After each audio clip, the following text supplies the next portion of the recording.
I've talked about the situation in Myanmar. I explained how the government, the military ousted from power, was essentially a US client regime. I've warned about Aung San Suu Kyi and her role in helping recolonize the country for Western special interests, especially the US and the British. So I wanted to go over this so-called national unity government that they've announced, that they claim should be running the country instead of the military, and who they want the world to get behind. And I want to show you how all of the most prominent members of this national unity government are in fact directly connected to the US government, having received US government money for many years, running politically oriented organizations inside Myanmar, interfering in all aspects of Myanmar's political and social landscape.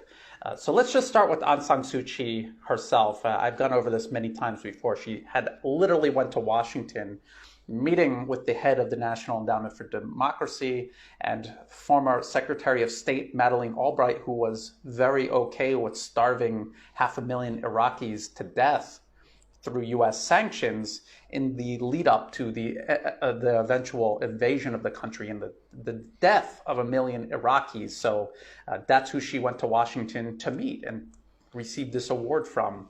I also pointed out how Aung San Suu Kyi had this Australian professor as her economic advisor, and I revealed how he had these ties with the US State Department, how he was testifying in front of Congress, he was connected to US aid, and also Open Society. So he was basically Aung San Suu Kyi's handler. I also pointed out who announced the national unity government. So according to France 24, this was the announcement of the national unity government, and it was veteran Myanmar democracy activist Min Ko Nang.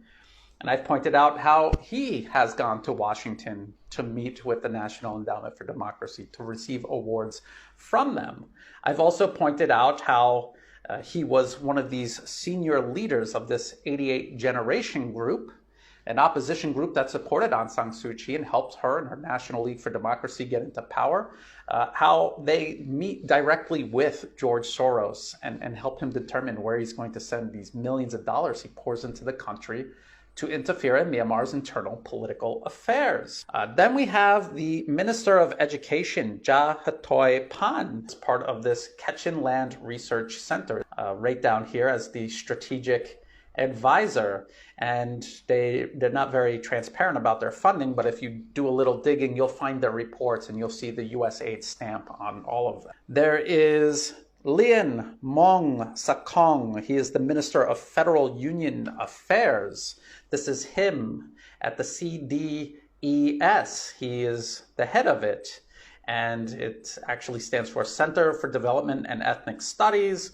And if you come down here, they reveal that it's funded by George Soros's Open Society and also Ford Foundation. But then they also do things like this book launch symposium funded by the Canadian government, or announce the US State Department's Waisili program, where they take young people from all over Southeast Asia, send them to the US for indoctrination, bring them to corporate-funded think tanks, and then send them back home, where they worm their way into the socio-political mechanisms of any one of these countries in Southeast Asia and serve as a vector for US interference. They're also funded by this Hans Seidel Stiftung Foundation. It's basically Germany's version of the National Endowment for Democracy. They work hand in hand, interfering all around the globe.